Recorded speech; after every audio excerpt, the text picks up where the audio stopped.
আজকে বিএনপি, জামাত, জুলাই যোদ্ধা সহ এনসিপি সহ যে সমস্ত রাজনৈতিক দল আমরা আন্দোলন লড়াই সংগ্রাম করে আজকে এই পর্যন্ত নিয়ে এসেছি, আজকে আমাদের মধ্যে আমরা কাদা ছোড়াছুড়ি করে সেই স্বৈরাচারকে যদি আবার ফিরে আসার সুযোগ করে দেয়, এটা কারো কোনো মঙ্গল হবে না।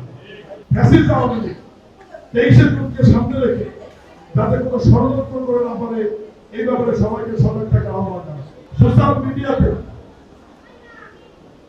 দেখবেন মানুষের দৃষ্টিকে অন্যদিকে নেওয়ার জন্য কিছু বিষয়কে খুব জোরালো ভাবে নিয়ে আসা হচ্ছে।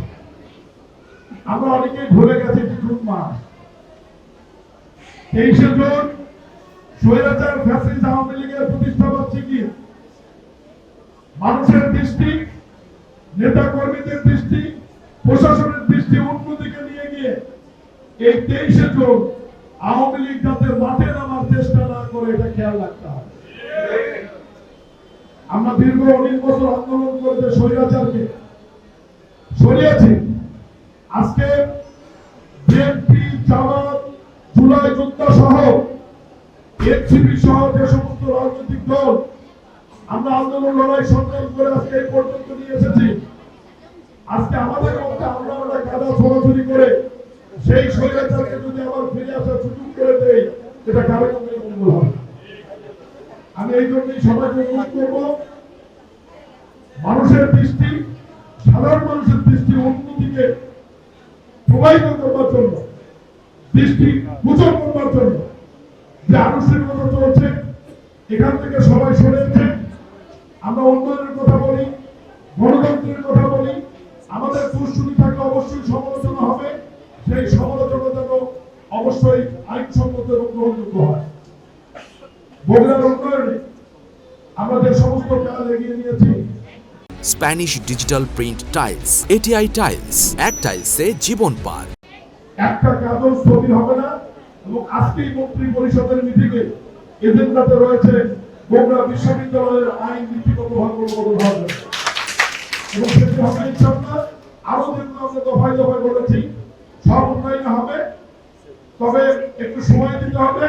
আমি শুধু এইটুকু অনুরোধ করবো যে এই জুন মাসে আওয়ামী লীগ, স্বৈরাচার আওয়ামী লীগ, ফ্যাসিস্ট আওয়ামী লীগ 23 জুনকে সামনে রেখে যাতে কোনো ষড়যন্ত্র করে না পারে, এই ব্যাপারে সবাইকে সজাগ থাকার আহ্বান জানাই। ইতিমধ্যে আপনারা জানেন গত একটেকের বৈঠকে করতোয়া খননের যে প্রকল্পটি, এই প্রকল্পটি আলহামদুলিল্লাহ অনুমোদন হয়েছে। আমাদের এই হসপিটাল পরিচালনা কমিটির আমরা যারা দায়িত্বে রয়েছে, আমি মাননীয় সংসদ সদস্য মাস্টার মোশাররফ হোসেন, মেয়র স্বাধীন, আমাদের পরিচালনা কমিটির ডক্টর ইউনুস, বাগল, ডক্টর রোজ, ডাক্তার সাদার, অ্যাডভাইজার হিসেবে মওদুদ আলমগীর ভাই সহ আরো যারা রয়েছে, সবাই মিলে আমাদের সিদ্ধান্ত নিয়েছি এই হসপিটালে চিকিৎসা ব্যবস্থা যেটি হবে শুধুমাত্র খরচ যেটি হবে, সেই খরচটি হসপিটাল কর্তৃপক্ষ আমরা গ্রহণ করবো, বাকি সম্পূর্ণ একটু অলাভজনক হবে এবং ফ্রি হবে। আমি যে কোনো সবাইকে অনুরোধ করবো, শিশু এবং মায়েদের চিকিৎসার জন্য যে সুবিধা আমরা এখানে তৈরি করেছি, মাননীয় প্রধানমন্ত্রী যারা তারেক রহমানের হাত ধরে এই সুবিধা যারা বগুড়াবাসী আমরা গ্রহণ করি এবং আজ থেকেই এই হসপিটালের চিকিৎসা কার্যক্রম শুরু হলো, উদ্বোধন করেছে ইতিমধ্যে এবং এই শুরুর পথ চলাটি আগামী দিনে ভবিষ্যতে আরো উত্তরোত্তর ভালো দিকে যাবে এবং উন্নত চিকিৎসা যাতে মা এবং শিশুরা যাতে বগুড়াবাসী পায় সেই ব্যবস্থাই করা হবে।